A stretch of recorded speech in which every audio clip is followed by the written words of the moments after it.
everyone. Welcome back to the Rod Pod. I'm your host, Anthony. Joining me today, not my mom, but my beautiful wife, Anna Rodriguez. Hi. Like always, every episode is special, and we've been anticipating this particular episode for a little bit to give you guys a breakdown of what's been going on in our lives in the past year. There's been a lot of change. There's always been change for us, right? Yeah. But before we get into all that, you haven't been on in a couple of weeks, so No. why don't you give everyone an update of where you've been? It's summertime. Summertime. We love summer. It's where I get a break From what? from teaching. Take Yeah. a moment to mentally recharge to get prepped to go back in August. Mhm. So, I think we both have a different opinion of how I am on summer. Mm-hmm. How long have you been on break? Well, technically it's been almost one full week. Yeah, it was one full week yesterday. You've kept busy. I have. I had to do a lot of adult things that I have not had a chance to do. Like, go to the dentist and get new contacts and all of the above. So it was a very adult week for me, but it kept me pretty busy. But How was this past school year? actually, it was the best school year I've ever had. It was hands down the best. I had the best kids. I had an incredible teammate who I still get to work with next year, which I'm pumped about. It was the first time in a really long time that I don't have to move schools. So, because I've been getting kind of comfortable having to move schools. So it was really cool not having to do that this year. I got to just close up my classroom and be like, all right, I get to come back to this in August and I'll be ready. Well, I take that back. It's July now. So end of July, that's when the kids come back. So I have a little bit shorter of a summer break, but that's okay. I think that might be for the best. Mm-hmm. But yeah, so I've been taking it easy, kind of trying to clean. But what's new with you? What's new in the workforce for you? Slow season. I've probably stated before My favorite in the season. past couple of weeks. It's slower. I still have tasks to do on a day-to-day basis, but it's nice, as you've seen before at other jobs, where I've come home drained in every sense, and don't have much to offer Yeah. in our relationship. And so it's been a very good change of pace. I actually just hit 1 year at my job. And I think yesterday I decided to listen to an episode that not you and I, but my mom and I recorded a year ago. So probably on May 27th, I believe. When you first started? When I had just got hired. Oh. And that episode was themed around Everything Everywhere All at Once, which is my favorite movie of all time. And in that I was giving God praise first and foremost of the blessing that the job was, that it was going to become, and what we had prayed for so long. Yeah. And then I explained the movie of why laundry and taxes is a significant phrase for us in our marriage. We won't get into that. You guys can find that episode a year ago, last year, 2024. I explain what that movie is to me and to us. We actually are thinking about getting a tattoo to commemorate that. We're still in the design process. Designed by yours truly, Anthony. So maybe we'll feature that soon in the coming months. Oh, Google. So yeah, and it was great to listen back a year later after recording that and feeling the same exact way. about my position of feeling that I'm walking in a blessing and that I still want to be a good steward of the responsibility. I get to see that too, because when you come home, I mean, yeah, it's still like you went to work, but you're not wiped. Like at your other jobs, you just came home and you were done. It was like you didn't want to try and take on anything else. So it's really cool to now get to see you not as exhausted and way more at peace too when you come home. Same with you.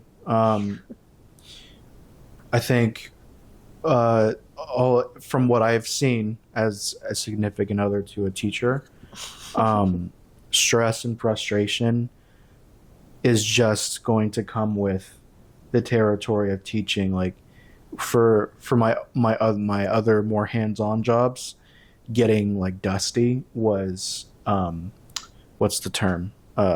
Inevitable. Getting dirty every day. I would have to come home and take a shower, get all the dirt off of me. For you, it seems like it's been it's almost unavoidable to experience drama, frustration, being that with staff, Students making silly choices. Yeah. quite frankly, parents Oh, of yeah. students. Yep. But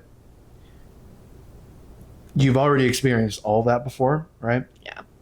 What was different about this year? Biggest thing being my coworker. She's a bright light to whatever occurs in my administration. The fact that they're supportive. It's been really cool to have people who support me, and I can actually feel comfortable and confident to go and talk to them. But my favorite thing is lunch. Every time it was lunch with my coworker, and we would just get to talk about, even though we would sometimes derail and like go into the negative, we'd both sit back and be like, okay, let's take a second and let's think about the positive things that are going on. And it would just help give me that extra rejuvenation that I needed to then take on the afternoon, which was something I valued so much because I didn't have this like anxious, sad, depressed vibe when I would pick up the kids from lunch. Instead, I would have a new thought, a new mindset to try and, take on the rest of the afternoon in the most positive light I could. She also amazing woman, just filled with joy. She's been such a positive light in my life this past year, which has been such a blessing. Yeah. Hold it up. Sorry. You're good. Does she was she aware of everything that we were going through? Yeah, Okay. she was. Okay, so it's safe to assume she will probably be watching this ep. Hello. We won't say her name. Hello. Maybe. Probably. We love you. Very grateful for her. I appreciate her as well. Given the not massive, but the age difference, it's cool to see how well you guys get along. It doesn't even matter. You've managed to find connections with past coworkers, which has been great to see. But with this one, it's just you and her on the team, and that could have gone any which way in terms of power dynamic, relationship, and such as with any other workplace. And so it's been nice to see that you both equally value one another's opinions and advice, and like you guys are. I know you guys are professional first and foremost, but there's seems to be a genuine love for one another. Oh, we're friends. You guys are friends. Yeah. And not to out her, but some degree of fellowship. Oh yeah. Yeah. No, that's been another really cool aspect. So she's a joy. She just really does. It does just make my day. I'm sad actually that I won't see her every day. Mm-hmm. So that's been weird already. So she's a gift from God. It's a privilege. Another thing going on this year that we're experiencing as a first, we've said it with you on the birthday episode, but having your in-laws here? How's that been? I Here, as in here in town. Yeah. Also very close to where we live. I love having my in-laws here. I love my father and mother-in-law, and it's been also really cool to have my sister-in-law here. It's just great to finally have family, I think, too, especially with, what we're about to share today. It was just really awesome to be able to have them now here. Mm-hmm. Your mom's such a light and an inspiration to me. She's literally like, she gives such great wisdom that I need. And she has the biggest heart. I can just tell how much she just loves people and loves us. So shout out to her cooking, because it's also so good. Mm-hmm. So cool. Work, family, anything else? I mean, friends are good. Friends are great. Friends have been a blessing. Oh my gosh, yeah. Friends have been truly another huge blessing. I mean, it's been also really cool, just the connections we've gotten to build even more out here too. My family's good. Back out in Colorado, living it up. My dad and my brother just hiked the incline, which is nice. A giant, if you don't know what that is, it's like a mile hike just straight up on a bunch of stairs. So, and my dad is a little further on in his years, but I'm really proud of him for doing it, because that's not an easy task. Mm-hmm. So, yeah, I know that they're doing well. My mom's doing really well out there too. My sister's really good, and her fiance is doing really good too, which is cool. So, I've been in communication with them a lot more. My dad jokes around, says he loves summertime because I call them a lot. So, but yeah, how are the cats? Cats are fine. They have their own drama, but it's very tolerable. So let's see. Oh wow, we're still pretty early on. Well, I mean, I guess at this point we've clickbaited enough. So are you ready? I'm ready. Okay. Ultimately, what's been going on? I'll tee it up, and they hear from me all the time. So if you would like to walk through the timeline, but yeah. Back in August, Anna got pregnant. At this time, she is not pregnant.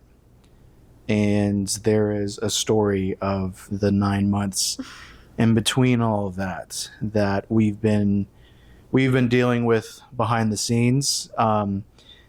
For me and the pod, it is the reason why we took a break back in fall of 2024, and it was a major shift in our family. So. Would you like to open up about that? Yeah. So August, for the first time, actually no, it was early September or late August. I finally took a test for the first time, because it wasn't planned. It wasn't something we both weren't trying. No. And personally, I've been vocal about it. I'm not a big person on change. It stresses me out. Especially when it's unplanned.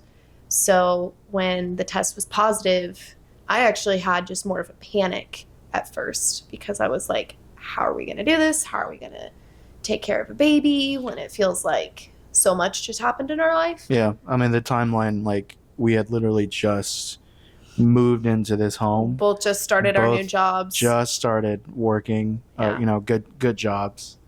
So I had a rough time with God at first, of trying to understand his plan with it all. But I ended up finally, I think it was like 5 weeks in, I just felt his peace with it all. And I actually started getting really, really excited, just to have a little one in our lives, and to see Anthony as a dad was something I just couldn't explain. So it was funny, because my my good buddy, my coworker, she was the first one to find out.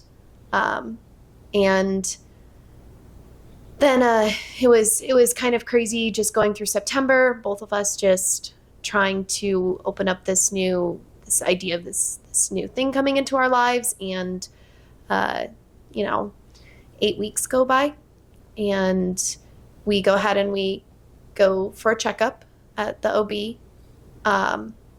And I'm finally feeling just excitement at this point and just grace, like so pumped for what God's going to do. And we get in there and they do the ultrasound.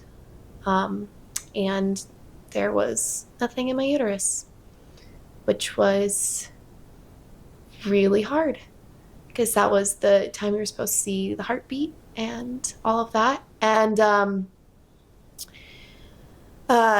found out that we had lost our little one early on. Do you remember what the condition was called? No, I do know. I don't recall. It's not like a fluke, but it's not something that's common at all. There's a term for like I don't know if you'd call it a process or an event where like sperm and egg are combined, and the domino effect of hormones begins, right? Mm-hmm. But like somewhere along the line, I guess what was it? Was it that it wasn't fertilized completely, or was it? No, unfortunately, something didn't click all the way, but it kickstarted all of my hormones. But no, nothing ever ended up in my uterus. Like it passed on even before it got to go to the place it was supposed to, the fertilized egg. So, so it had never moved from, okay. No. Okay. So, but of course, we wouldn't have been able to see that because we went to the OB when I was 5 weeks, and they wouldn't have been able to see. Too small. Yeah, they thought it was too small. They were like, "Oh, it's still too small to see, but congratulations, you guys are pregnant." And but by 8 weeks, we were supposed to see something and hear the heartbeat. And so when they looked, the sac was there, but there was nothing inside the sac.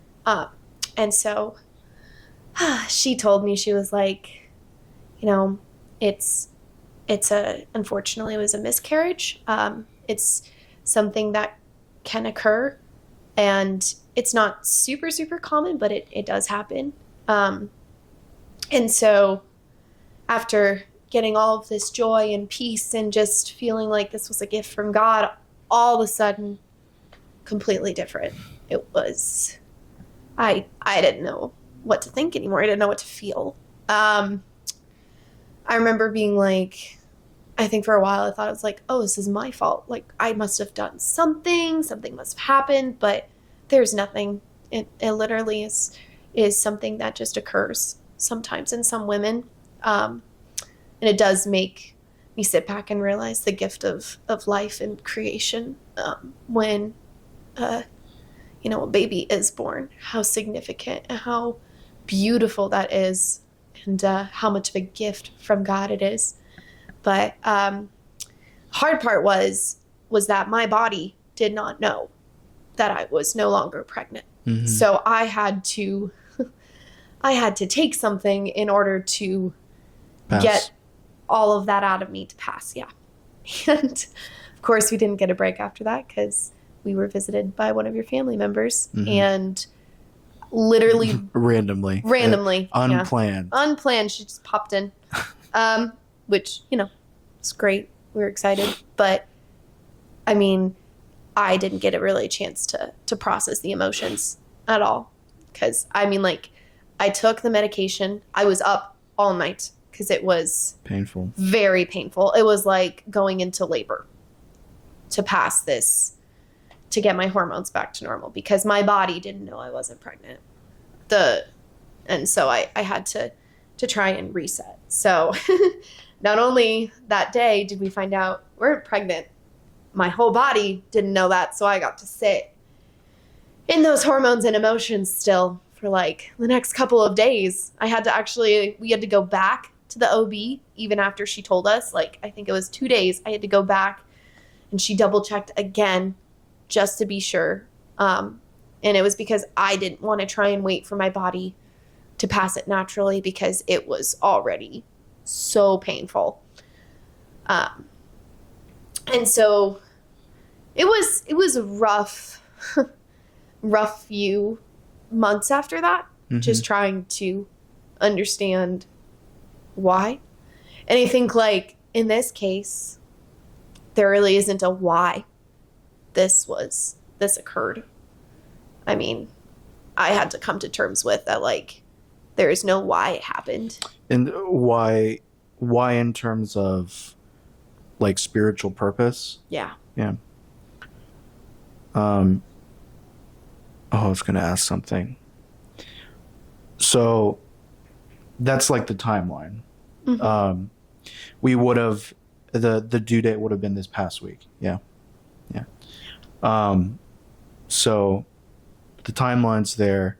I wanted to get into the emotions before and after. So how far into it did we find out? Or did we test and like think that you were pregnant?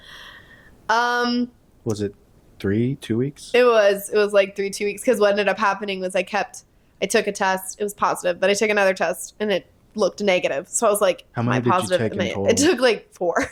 And then we went to doctor's office. I went to the doctor's office because I had to get a refill on my anxiety meds as it was. So I was well, this will be perfect. She can also take a pregnancy test. And my blood even showed too that I was pregnant. So, because I mean, when everything happens, just all of my hormones and emotions, everything changes. And then you took the thing at 8 weeks, right? Or that's when we've had I started one of the last visits. Well, I started going through a lot of emotions of trying to figure out, we had just started what I felt like was our life, because you and I have had just so many ups and downs throughout our life. We just haven't gotten to like live. I mean, like, we've been living together, but it was like, it felt like we were on ride or die live together with jobs and the stress of finances, and then just trying to make things work together and finding a good place to live. And so when we finally got to that perfect curve of it's like, wow, we finally moved into a beautiful new home, and we now have jobs that just make us feel so much at peace, and I was just so grateful. And then all of a sudden, boom, I was pregnant.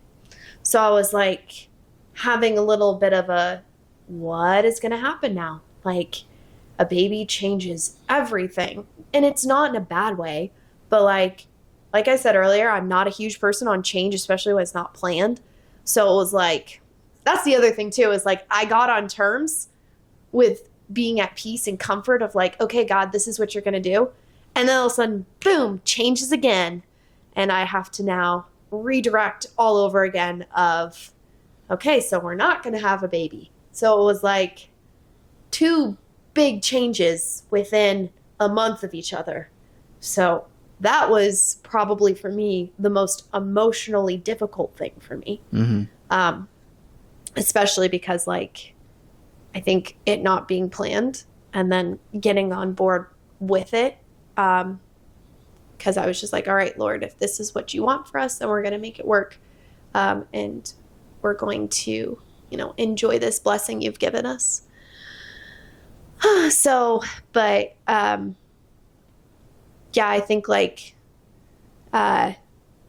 when we got on board, I think it was also like, okay, we didn't really know where to look, next steps kind of deal. I mean, the OB we picked was so far away from us because we were just kind of going off of suggestions, because we hadn't even had a chance to do research together and like figure that out. Yeah. From my end in the beginning, when we took the at-home tests, like from the very first conversation we had of making the decision to go to the store to get the tests, it was a Friday, I think, right? Yeah. And I remember we I I had planned for us to just have like a fun night at home. Mm-hmm. Um, but that week we were kind of like keeping an eye out for Yeah. your blessing, your period, It was and not coming. so that's when we made the call to go to the store, get the tests, and then you taking the tests and them coming up positive, back to back. uh, I was initially in denial. um, I couldn't believe it, and like in my head it was like we've gone through so many health things together in the past Yeah. that like I just like by habit just assumed it was just another weird health thing that's giving a giving false signal. Yeah. And um it was it a couple of days until we went to the doctor. Yeah. Was it that, or no, it was that week? No, it was on Monday. Okay, following Monday we go into the doctor's office, and they confirm that you were. And like that's when I felt a shift. I didn't feel like I was doing anything internally or intentionally internally. But we were walking back to the car, and that's when I felt a turn in myself of like accepting the reality of you being pregnant and what that would mean. And there was just so many thoughts, and we were talking about it constantly. And I eventually, I think for me, I quickly became on board for it and ready and excited. Which honestly was helpful for me because I think having you at that place was a really good way to also encourage me. And I think that that's also what helped bring me to the place of peace that I felt about being pregnant. Back then, the biggest stressor was financial stability. That we had just started all of these things. Just started to feel stable, and then we were now being brought into a season of possible instability, and thinking like, oh, maybe are we going to have to move again? Are we going to have to think about jobs again? All these what ifs, and through all of it, I still accepted that those were things to consider. But first and foremost, I was very happy and excited. Almost, it like felt like thrilling, of like the thrill of the unknown, of the fact that we didn't plan it. I was like not kicking myself in the butt initially, but I was like, man, like we should have been a little more careful. But after it was confirmed at the doctor's office, I was excited. And coincidentally, at that time, we had friends of ours, very close friends of ours, who had already announced that they were expecting. And we have tight fellowship with all of them. And so in terms of thinking on a bigger fellowship and spiritual scale, like we naturally, I think, felt that it was God's intentional timing of it all. Of like, oh cool, like we don't get to discover this on our own. Because at that point it was still just you and I out here. My parents weren't here. And it felt like, I'm like, we were like going to have, I mean, we still have it, but we were going to have a community of people that are experiencing things that we are set to experience and in the coming months. My those female friends who were pregnant could give me the wisdom that they had been learning because it was their first time being pregnant. So, and it had been some time before us.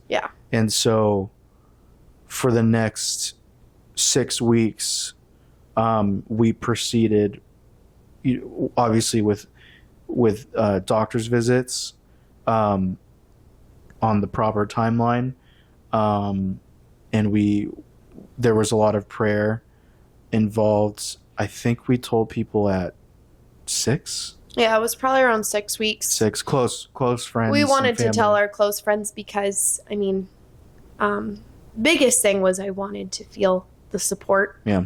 Because it's, I mean, for me especially, I already know I struggle so much with stress and anxiety. And so I really, really needed to be able to talk with my friends about, what's going on with me and to get their wisdom from that. So being able to tell them about it so that I could get that wisdom was so huge for me, because it was really hard going through all these changes and not knowing what was going on.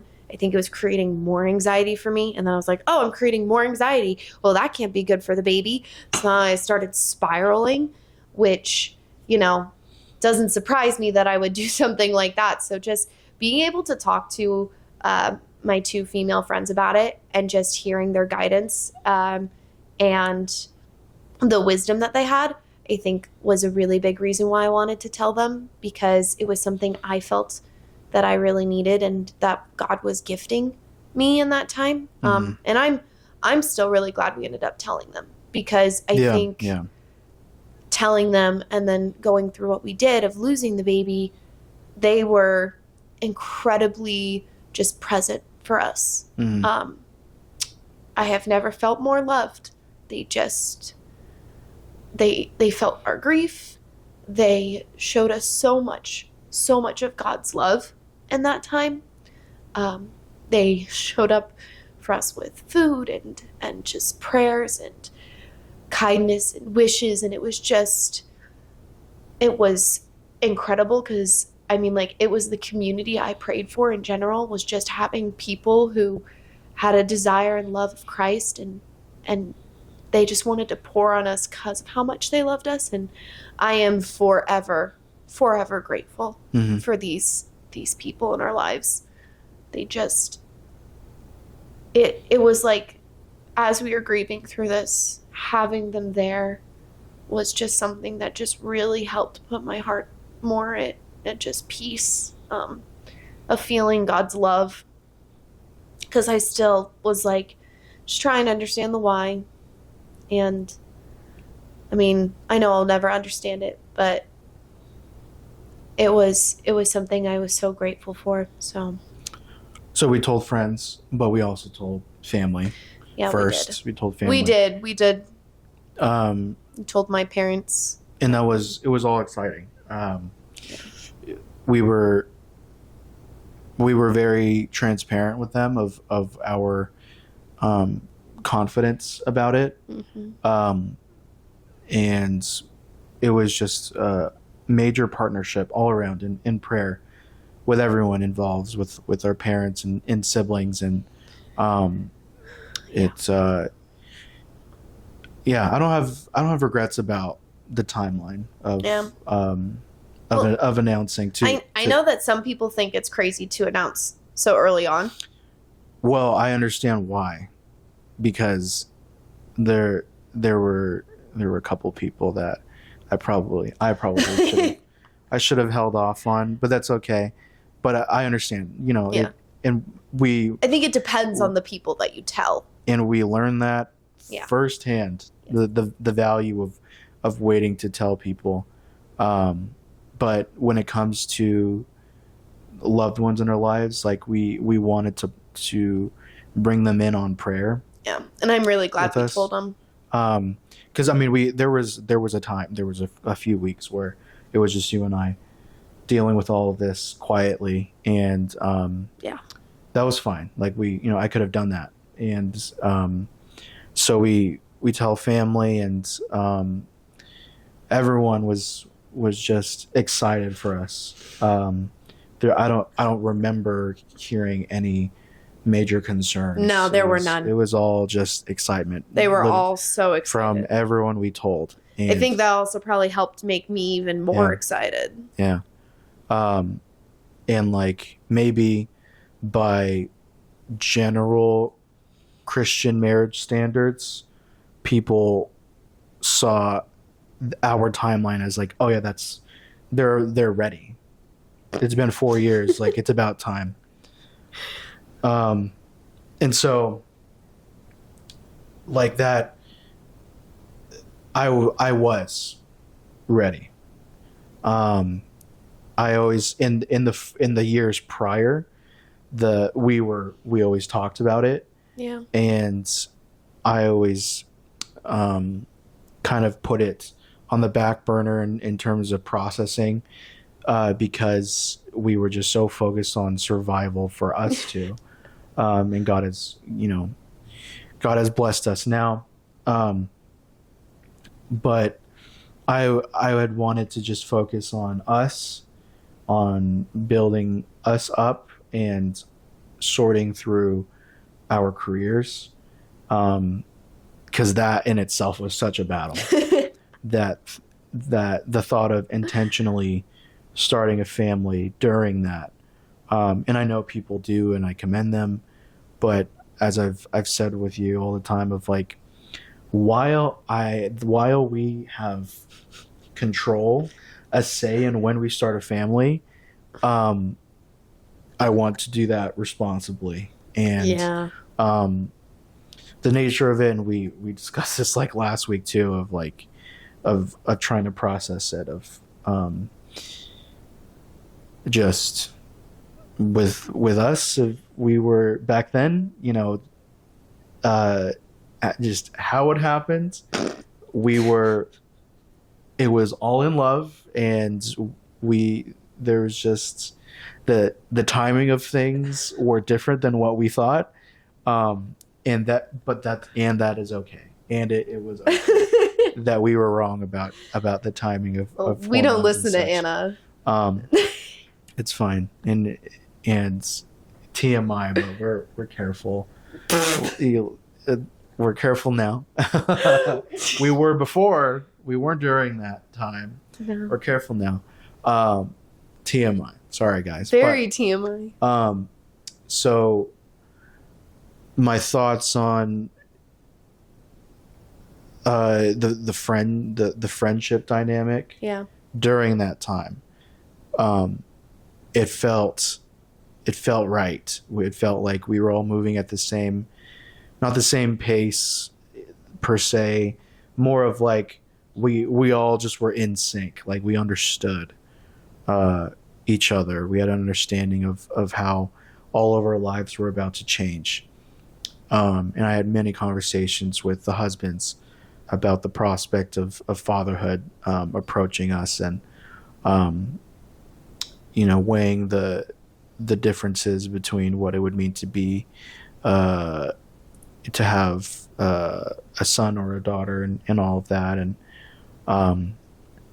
talking about the funny tendencies of our pregnant wives and such, and it was nice, and that lasted about a couple weeks when we told them. Yeah. And then the infamous visit happened where things didn't seem right with the scan, and that was I unintentionally think about that doctor's visit just randomly throughout the past 9 months. Or not 9, it would have been 8 months at that point. That was hard. Like, I know it's probably, I'm sure, completely worse for you, because you physically dealt with all of it, and it physically affected your hormones. To watch it happen to my best friend, it was hard. I like, when that memory pops up, I try so hard to push it away. Of the moment when she told us. We did one more scan, and Torturous. You were on the table, and we were both watching the screen, and the lights were off. And that was when she told us, right? It was when she confirmed. Well, no, she went and she grabbed another doctor because she wanted to have just another person for professional reasons, just to double check. Yeah. And she was amazing because she did too. I mean, I can't even imagine. She was pregnant herself. I couldn't even imagine her. Oh, that's right. Yeah, she had to. Shout out to her. I know. Everything. She did very well. Okay. I'm sure she felt. I know she felt for us because she was expecting. So, but I remember I couldn't even look at the screen. I couldn't.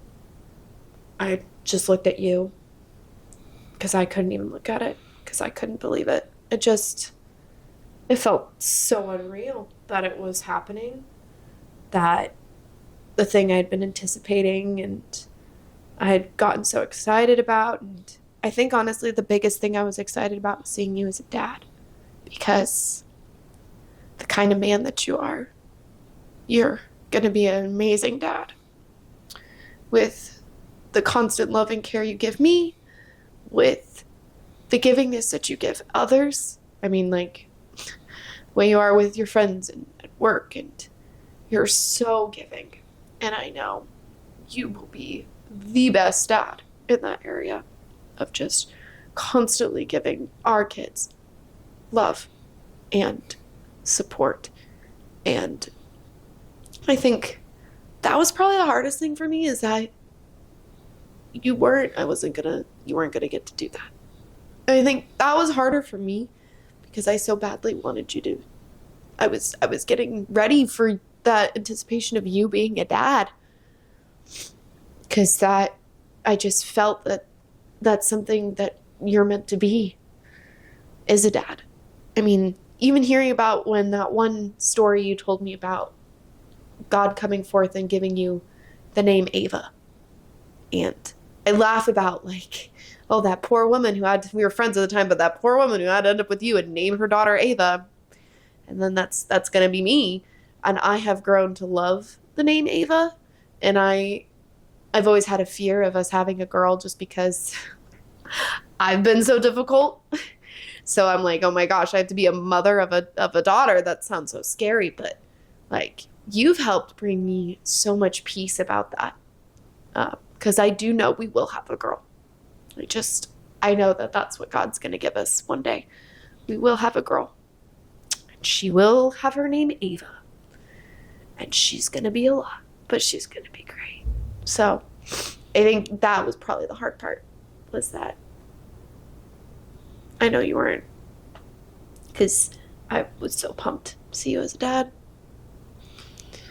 That visit was tough walking out of, because the lobby is full of other couples that are expecting. And so I am so weird when it comes to trauma, because, like, and I don't want to say this and come off as, like, braggadocious of, like, oh, I'm so empathetic even in the midst of my own if you're pain. Further from bragging in anything. It's like the negative side of that, of, like, even walking through the lobby, like, I was in pain emotionally, and I didn't want to, like, let myself feel that out loud or even on my face, out of fear of freaking out the couples in there, of, like, I don't want to walk out like a mess. My gosh. As these couples are going into the offices, you know. I didn't even know that was something you were thinking about. I was very, very cautious of that. And so it sucked having to ride back in separate cars, because we had just gotten off of work, each of us, and we met at the doctor's office. This place was like 45 minutes away from our home. It was rush hour back home. It was so bad. we had to get gas at a sketchy gas station. And I was still It was all experiencing so frustrating. every hormone, so I was starving. Yeah, I hated all of that, and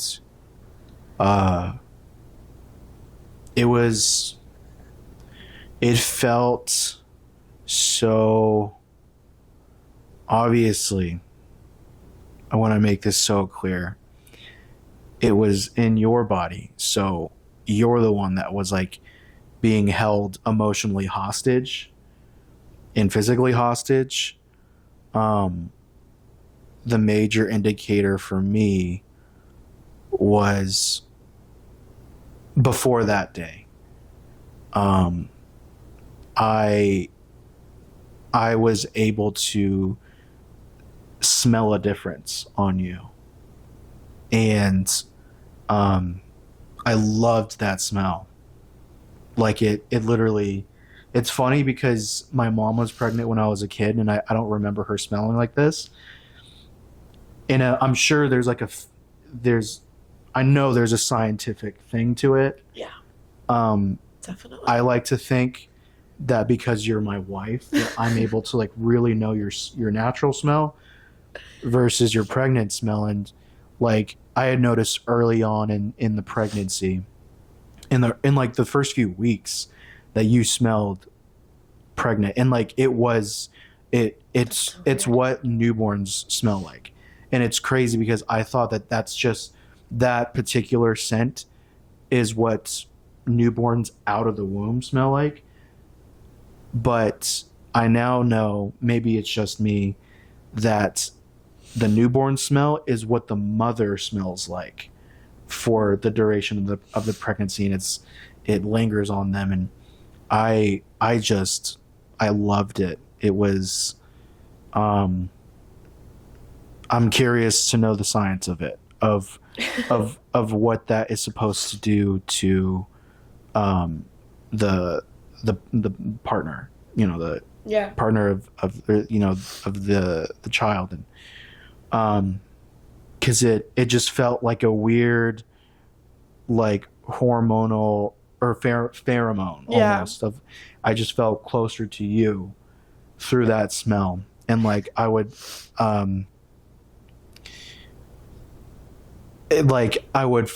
not forget about it, but I would like really smell it at night when we're going to sleep, and like I would go to bed and wake up to it, and like we would be away from each other for work and come home, so it was always nice. And from that visit all the way until you took the medication, it felt like cruel to be smelling that. But that and it made me that much more sympathetic for you, of like, I have that physical reminder. You were living in it, with everything, with the cravings, with everything that was coming with that. I think that was the most torturous part, was that my whole body was still like going through all of that, and I still had cravings, and I was still super hungry. Yeah. Which I'm not usually someone who's hungry. Yeah. My husband has to make me eat food, so the fact that I was so hungry all the time was just even more torturous, because I was like, why am I hungry? I'm not even feeding for two anymore. Like, I was just so angry. I think that was also the incentive of why I wanted to get the medication as soon as possible, because I wasn't going to wait for my body to naturally process it, because it was just torture. It was torture for me. It was torture for you. It was like even after we found out, we still had to live in it for a little bit before trying to move out of this stage. So even though we knew that I was no longer pregnant, we still had to live with all of the things that came with pregnancy for a couple of days before it was like 4 or 5 days before I was able to. Following week. It was torture. So that night, the night you took it was a Thursday. Yeah, I had taken take the day you took the off. day off, Yeah. and it was hard. I like I've I've done so many overnights with you with your health that like I wasn't a stranger to it, but this time around I mean it's always bad. Like tonsillitis Oh my was hard in gosh. college. But this obviously was different, and Yeah. it was rough, and in hindsight I very much should have taken the day off too. Yeah. The the I want to speak kindly of the situation, but the silly part of that weekend was our plan was to deal with it, Yeah. to get everything out of your system, Because I had to take the medication twice. and then to recover Yep. through the weekend. Yep. Fortunately, I mean, you went through Friday, the rest of the day, just relaxing, trying to recoup. Yeah. And I got home around like 3 p.m. As I'm pulling in, a close relative calls me saying that they dropped into town, and that they had done this, a handful of times before, Yeah. and in the past it had always been The timing was always not good. been, well, no, I mean, yeah, but it had always been unplanned. Yes. But we were even in different stages of our living situation. It wasn't always perfect, but we were able to work with the unexpected drop in. And this time around, it was literally the worst time It was. ever to be receiving. I hadn't even visitors. taken the second dose yet. But we hadn't even like debriefed about the first night of like the trauma. I don't even think we got to talk about it at all.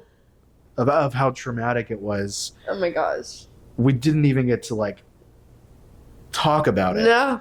And instead I had to call you saying, "Hey, this person is here. I don't really know what to do. Just give me some time with them to figure it out." And so at this point, I then brought them to our area, and before they came in to see you, they didn't even know that you were pregnant.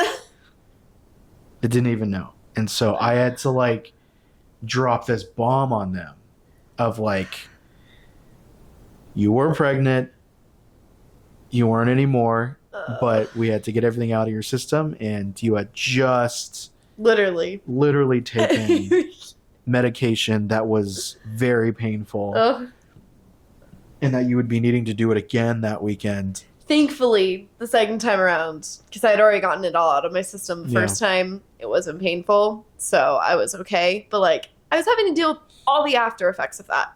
Yeah. And it was not fun. Like, all the after effects, just even more trauma. Like, I couldn't even get through all that. It was just, oh my gosh. Those feelings were complex because I adore this person that visits us. So do I. And we don't know how many more visits there will be in the future. So it would be scarce. And so I just felt like I was in the most impossible situation because they had come all the way out to see us. And I didn't want to turn them away. And they also weren't grasping the vulnerability of the situation. No. Despite me explaining it. Yeah. And whatever they were grasping, they just wanted to like be there for us. And I also didn't want to like rob them of that because we don't see them that often. Yeah. So if it did not feel constructive for us, but it felt constructive for them. It was hard. They were here for a week, which is so long. it is very long. So long. You still Especially- went to work, and Yeah. I went to work. I had to still go and teach. Still hadn't had a chance to process this with Anthony. Like We didn't. Yeah.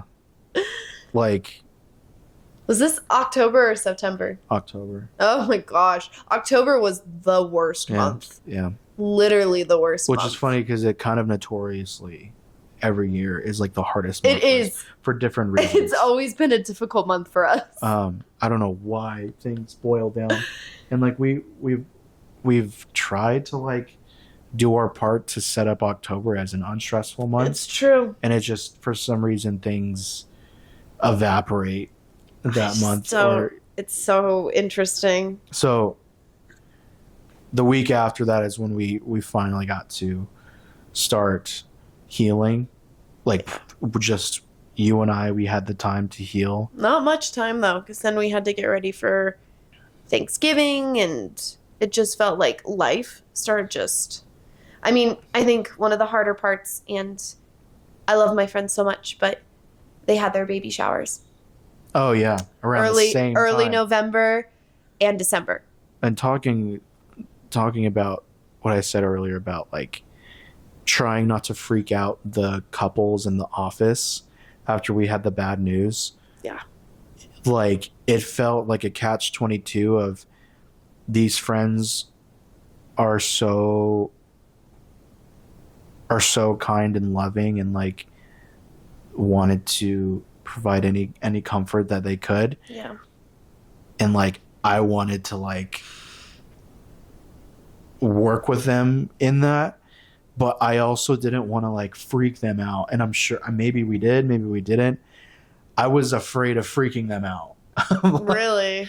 of being extremely transparent about your of what you dealt with. Well, the thing is though, is that it was such a fluke. It's not something that is like but common. What I'm saying though of allowing myself to show all the emotions of it, of like displaying us of in a way of like being genuine, but the negative side being like, see this is what happens when a pregnancy doesn't work, is pain, and you're still pregnant. But so watch out. Like I didn't want.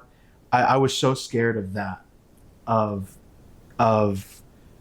like I don't like making people feel bad, and that was wrapped up in it of freaking them out of what we were dealing with. I think this goes into the way that you function though, because you always think of everybody else before you. Always. So, because like that was your mindset. I think that they were thinking, at least I believe my female friends were thinking of this, of just knowing, like they even gave me an out to not go to their bridal showers because they knew how hard it would be. But yeah. And it was, or not bridal, it just, I meant baby shower. Baby. It just felt like an impossible decision because we loved them so much, and like these were their first kid. They have their kids, by the way. They do. Everyone's They're both very healthy and happy and adorable. It was a catch-22 because it was their first kids, and we loved them, and I wanted, I wanted to support you, to support them, in all of that, and you were hands-on with each event. It's very crazy because I also I custom make baby mobiles. Yeah, which is, it's very funny because I love crocheting. I crochet. I crochet baby mobiles, and even after I crocheted theirs, I had a couple other people who wanted me to crochet a baby mobile for them. And it's like, you'd think that like that would be hard considering what we went through, but it almost was like therapeutic. Yes, it was therapeutic because I knew that I was going to get to give this to someone, to bring them so much joy, to custom make them something that reflects who they are and who their future child's going to be. And just, I mean, that alone was just such a blessing. So it was just so crazy that doing that brought so much like it was therapeutic for me. Just brought peace. Yeah. Um, So we did that, and like you and I, we process and feel pain differently at a Very different pace, and we hold pain differently. Yep. For me, like, yes, I would have triggers.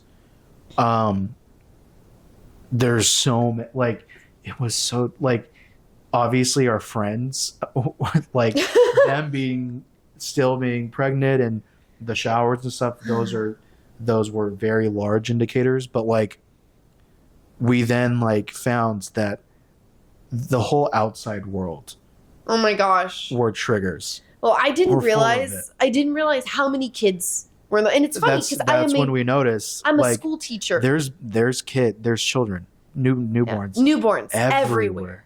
It was like we were seeing them in our apartment complex. We would see them when we would go to the grocery store, and it was like Church was big. probably that is the biggest one. That was probably the hardest one. Yeah. Because they're just newborn babies everywhere. Everyone's talking about them. And I think that's where it was just so hard, because it was almost like, wow, like that was going to be us. Yeah. And it just was a constant reminder of not anymore. And like with our friends of like we had initially a different stance on like, or not a different stance, we had different feelings Yeah. when they had their children very close in time to each other. Like two things were happening in me. The painful side of it was like feeling like, the simplest way to say it would be like feeling like we walked away from a competition without a prize, almost. To say it in the most like, That's an interesting analogy. to say it in the most emotionless way of like we went through the early stages of it Yeah. for it to then end, and we ended with nothing. Yeah. And that was like what I would say the selfish part of my pain was. Alternatively, seeing them become families, like, as painful as it was, like, I had a weird sense of like with them being close friends, I felt like I shared in their, like, almost like their win of becoming parents. Of like, I felt, I don't know, it was like, it's so complex to think about, but obviously, like, first and foremost, it was, thank you, God, that everyone's healthy. Yeah. That was the thank you, God, so much. And like getting to see them experience it, I'm like, I'm very grateful that they didn't that they didn't experience what we did. And like seeing other infants out in public, I have the same dual emotion in me of like feeling the reminder of like that could have been me around this time, but also feeling connected to strangers of like, wow, I now personally understand all of the scary emotions that you probably went through last year before this child was here. And for them to go through whatever, because everyone's birth experience is different. Most of them are scary, I'm sure. Yeah. To see a stranger with their infant, I'm like happy for them, genuinely. We both do experience things so differently.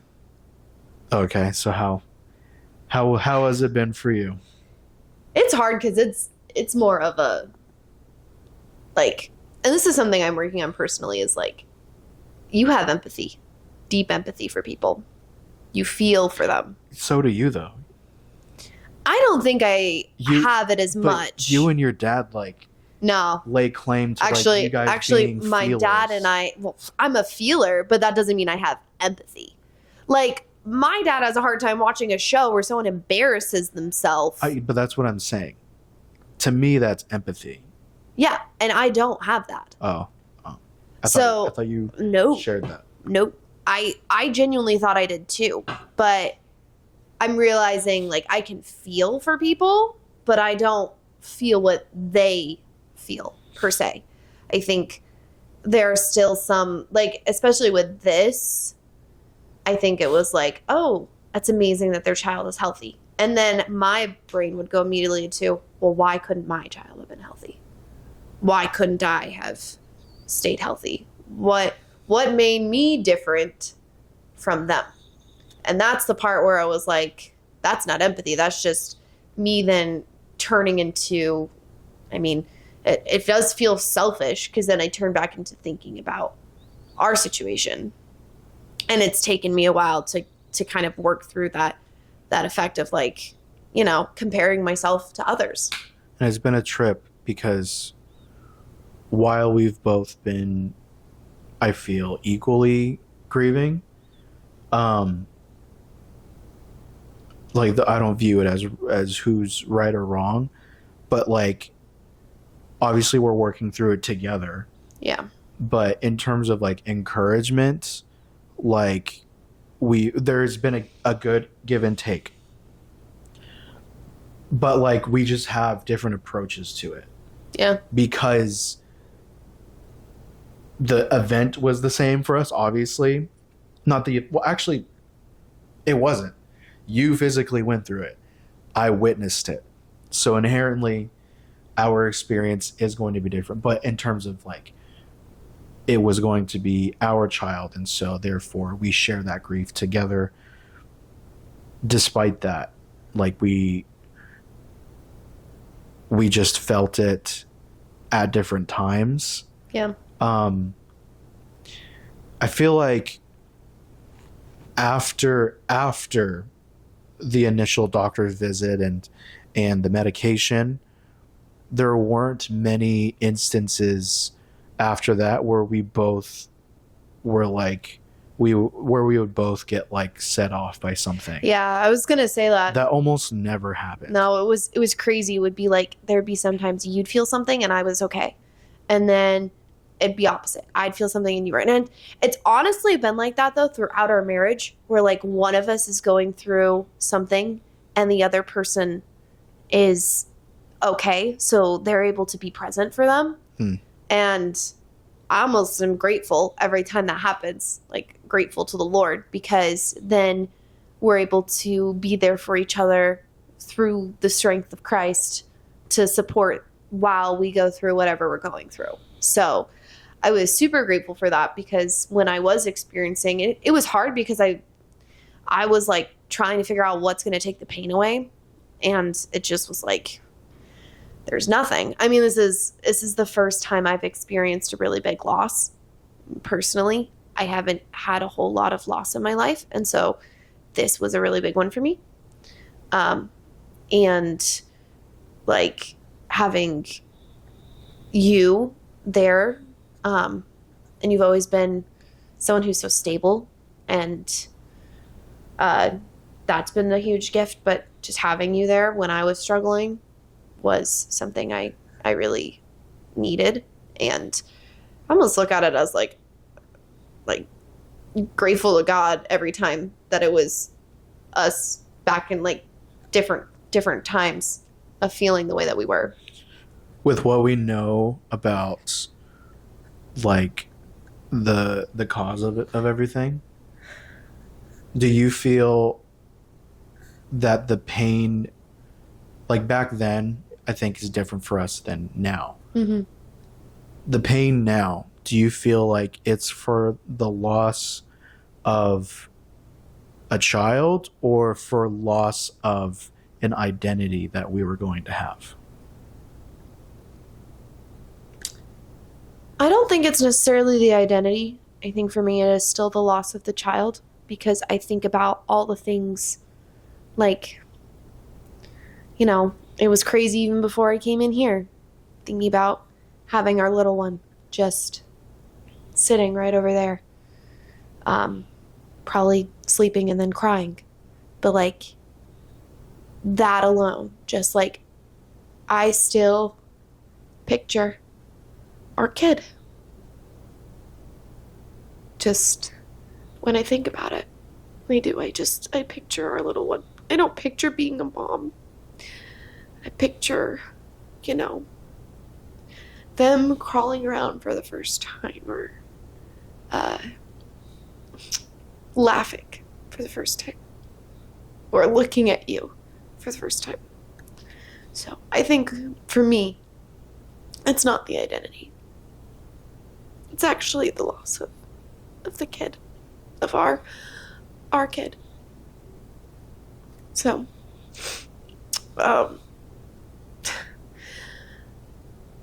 yeah. What about you though? I feel like it largely was identity for me. Like, because it was so early on when it had happened, like, and there's the debate of, you know, at what point during development, but We're not getting into that. less so of that and more so of my relationship with God, of understanding my position that I felt that he was leading me into. Because the weekend before we found out that you were pregnant, I went on a men's retreat, and with our church, and it was amazing. And I didn't like set an expectation of like, I'm going to get something out of this, but I was like, God, I'm gonna go spend time with some cool guys and worship you. If you have something for me, I would like to hear it, but I'm not going to set that expectation. And so I ended up getting a word of encouragement from him, I believe, of a challenge for leadership. And I didn't get a specific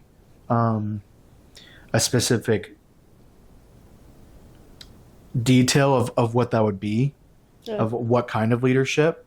And so at that time I was like, well, I just started my new job. I'm going to have people that I manage. Like, that's going to be the most obvious sign of, or indicator of leadership. And so that's how I proceeded. And then the next week, you're pregnant, or I mean you were pregnant technically at that time already. Yeah. But we find out, and so it felt like that was in sync. That message and us finding out you were pregnant. And I then proceeded as like, fatherhood is leadership. And I was gearing up for that, of understanding who my dad was and is as a leader in the family, and what I want out of myself as a leader in our family. Do you think that now that turned into just you learning how to be a leader for us? Yeah. Yeah. I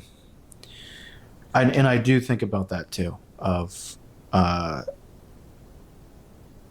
us, and that thought extended past the the last 9 months. Like I've that's always been on my mind of who I am called to be as a husband, Yeah. of leadership in a couple of senses of the word. And um yeah, and that's something that I consider with God, and apologize when I know that I'm not living up to that, of whether it be emotional or spiritual, logistical leadership. Um, I value our partnership in everything, and um, there's moments where, like, I've learned in specific moments where I'm like, I need to take lead on this, instead of just like sitting back and waiting for life to happen at us. Mm-hmm. It's something I need to be proactive on. Um and so that I had that expectation for myself into our grief of leadership in that. And um I'm still, I haven't figured it out completely, but we've taken a pause on physical church attendance, for the past, since the beginning of this year. Yeah. It's a lot, because just with how our life operates, like Sunday is like our reset day, and for the week, for the work week. Yeah. And it was a lot for us to go to church, and every time we went after we left, it was so emotionally heavy that it took us a while. It took me a long time. It took a while to like regroup, and then I would have to be ready to go back to work tomorrow. I was like, oh my goodness, I was mentally so exhausted. So, I mean, it's something I've been praying about, because I really do want to go back to church soon.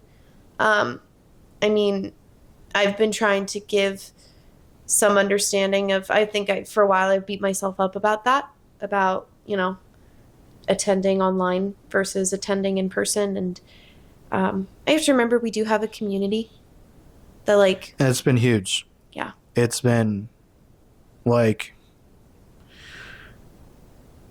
I know there's thoughts and opinions and moral rules within Christianity about church attendance on Sundays.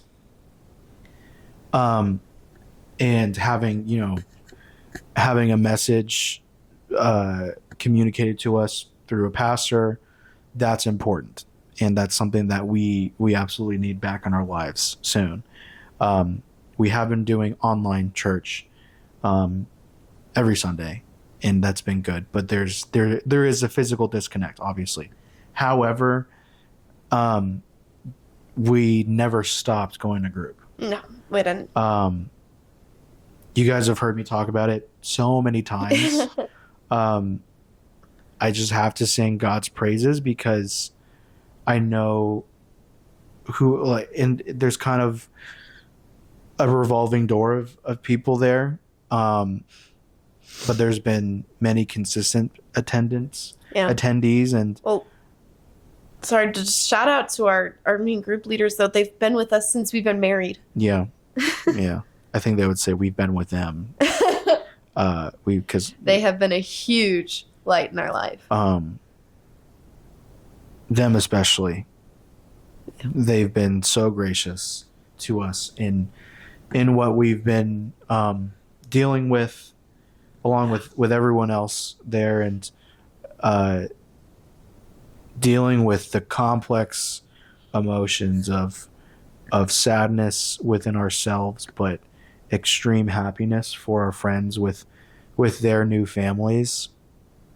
Has not been easy, but I'm like still very grateful, absolutely grateful, that this is a conundrum that I'm in. Yeah. Like, I don't like to consider, like, if I knew I was going to be in this spot, like choosing whether or not to be in it. of like, would you do it all over? I don't do that. No. But like, I'm content even through the sadness of it. Of I'm not like begging God to like, or I personally didn't have anything against God of why we experienced what we did. I have my own opinions about it, Mm-hmm. which are different than yours. Mm-hmm. But I don't wish that we were in a different scenario with our community, because it just despite what we went through, I still feel that we have our place is there. Yeah. I do too. It's been it's always been a place where we can be vulnerable, where we can workshop ideas and opinions about the Bible, about the Word. Yeah. It's been great to see people get comfortable enough to express opposing views on things, and knowing and trusting that like we're all proceeding with honesty Yeah. in our opinions, but first and foremost with love. So therefore, even in the disagreement, it's not out of maliciousness or pride or whatnot. It's about like, well, I have this opinion because I see it this way, and there's enough room emotionally for everyone to express themselves, to say what's on their mind. Mm. And even if there's disagreements, like it doesn't create any barriers. Yeah. Spiritually or emotionally. What time Sorry, are we I've been at? yapping. You're good. An hour and almost 30. So I'm starving. so am I. I'm so lunchtime. hungry. So before we wrap it up, if people are watching this and didn't know what we were going through, I'm sure a question they would have is, I would assume there would be two major questions. When do we think it's reasonable to feel healed from it? And then when do we think we would try having a family? And my answer to that is in God's timing, because In God's timing. I literally don't know. I am leaving that to Him. We had set an expectation for ourselves probably like a month after you had passed everything out of your system. I told you, we're not going to like let the pain torture us, or like we're not going to just sit in pain, but like let's not be frustrated when we feel pain. Yeah. And let's not like be impatient about God not healing our hearts. It's hard to like give an estimate for anything pain related, of when we should expect to be healed. But I said, let's at least allow ourselves to feel it for the duration that you would have been pregnant. And I think I've come to terms with that it really is God's timing. Yeah. And I haven't really felt His peace yet with everything. And what I've chosen to do is now I just want to dive into Him in all of this.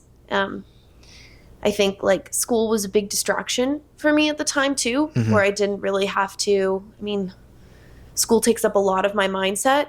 And so now that I'm on summer, it's like now I have way more time in my head, and I want to give all of those thoughts to God. I want to fall into Him in everything that I choose to do. And I know in His, just like I talk about with our relationship, in His perfect timing, it will come to pass. I think about how after everything that I went through with that one relationship that I thought was going to wreck me, I waited on God's timing, and the next person I ended up getting to be with and I felt peace with was you. And now we've had so much go on in our lives, but the one thing that I am so grateful for that has been a constant is you and our marriage. I feel so grateful for the strength of our marriage, and I owe it all to him. There is no other explanation for it. It's all him. He gets all the glory for that because he built our marriage. He built our relationship. Literally, you and I both went through this transformation, and we did that together and friends, and then we got to bring that into a relationship together after God transformed us both. He, from the beginning, has built our foundation. So I told my mom this recently, and I think you've heard me say this before. I hope it doesn't scare you, but I consider myself very blessed in life, in multiple facets, and the greatest one is by you. why would that scare me? I'm not done. Oh. It's not that this is a priority for everyone, but it's a very common priority for people in life to know love and to be loved and to be understood and to understand, to have a very mutual relationship. I'm not saying everyone wants one, but it's common, and it's something that is very hard to find when it's like mutual, right? Yeah. To where it's as intimate, as vulnerable, as exhilarating, as just all of the positives with it, even with the negatives of like, for all of our flaws and all of the things that we clash about, like even that too is a blessing of like our understanding and patience with each other, of like being able to deal with that. So all of that wrapped into like, it's a privilege for me to know this love, to be loved by you, and then, you know, obviously by God as well, by extension. People wait their whole lives, or search for their whole lives, for something like this. I'm not saying for them to look like us, but like for that feeling of love, to know the love. I think this is what I said in our vows, actually. I had said like, I had said, you're the love it should have taken me a lifetime to find. Yeah. Bars. I should tattoo that on Actually, myself. yeah. Anyway. See, these are tattoos I'm getting on board with. So with that, it's like, for me, I consider myself accomplished. I'm like, I accomplished what I set out to in life. I found you. I never thought I would find you. Like the feeling I had when I was younger of like, I know there's someone out there that is perfect. And for me, that is perfect for me. And hopefully when I find them, they're going to think the same thing of me. And we have what we have, and obviously we're not perfect. No. But like, in understanding that about each other, I don't have doubts. I've never had doubts about you. Me neither. And Never.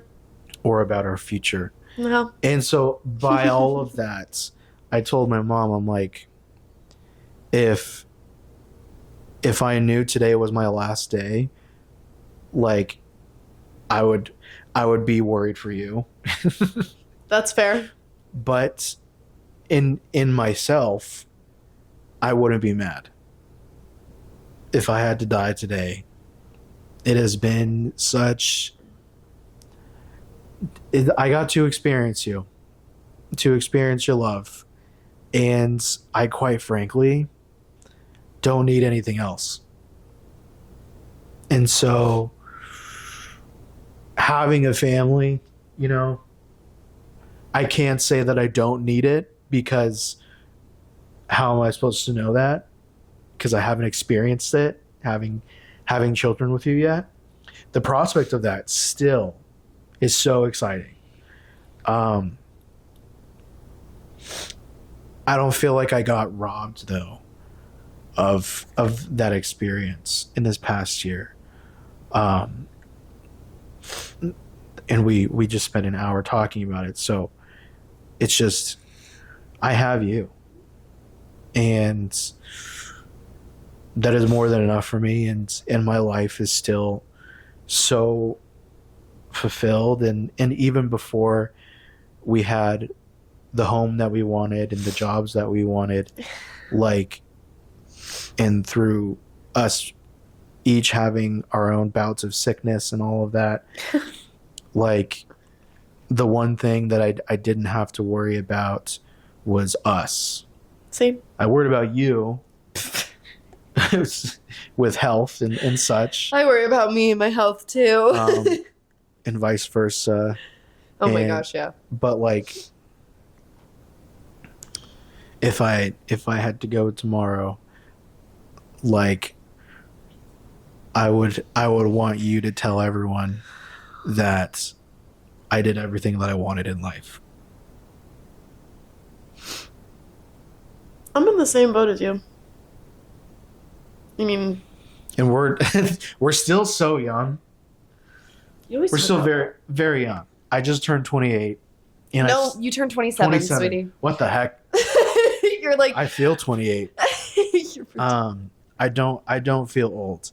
And you so me feel very different things. For us, and guys, I hope you're not annoyed with me of like how I talk about these things, and you're like, oh, this is just the classic like 20-something-year-old thing mentality to have.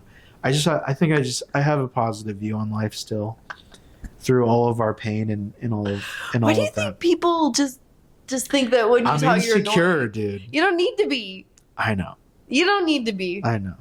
And if they're watching at this point, they probably don't believe that. So,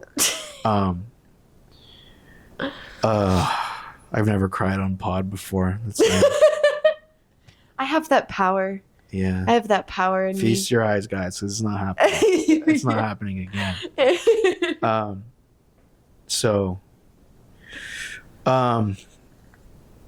there's more that I have to say about what we discussed, but we're not going to get into it any longer because we're hungry. It's lunchtime. It's been lunchtime. And there's been so many moments where I wanted to bring it up over the past dozen episodes, and this will, I hope, would give me permission to discuss. Yes, absolutely. And my mom. Yeah. Yep. And with that too, like,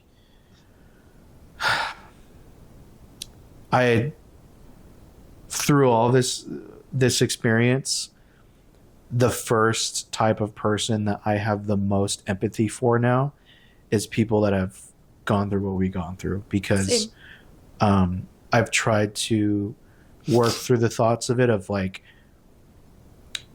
why am I feeling this way when we weren't even that far along? That's a complex thought to deal with just the two of us, and it would have been nice to hear that from someone else. Yeah. So I want to encourage anyone listening who knows someone that has gone through what we've gone through, or if you yourself have experienced it. I don't have the answers, but I have a lot of thoughts. That's a good phrase. I'm gonna coin that. I've dropped some gold You in have this episode. some golden I don't have quotes all the here. answers, but I have a lot of thoughts, and this pod ultimately is meant to initiate conversation. I've been so blessed to share conversation with you, and with my mom and all of the other fellow believers that have graced us with their time, and Yeah. and I thank you guys for your ears, for being people that hear me out, that hear us out, no matter how crazy I am. Bro. Thank you for stopping by once again. Hopefully there's an episode next week. There's kind of just bear with us. There's going to be some scheduling turbulence in the coming summer month. ended up being a little bit more Summer's crazier very than busy, we anticipated. which is large in part why you're here, not my mom. This is true. Yeah, I encourage you guys, if you have thoughts, to reach out and yell at me if you would like to. If you make one more, or pray with me, or pray for us. Anna's also, I think, open, right? yes. To conversation, as is my mom. I've discovered that the more conversation I have, the more healing it does. It's nice. It's nice talking about it. So yeah. Thank you. If you're still watching, thank you so much for watching. I don't do a call to action for liking and sharing, but I won't complain if you do. Do whatever the Lord calls you to do, don't ignore that feeling. So we're gonna go eat some lunch. I love you. I love you too. Bye, guys. Bye.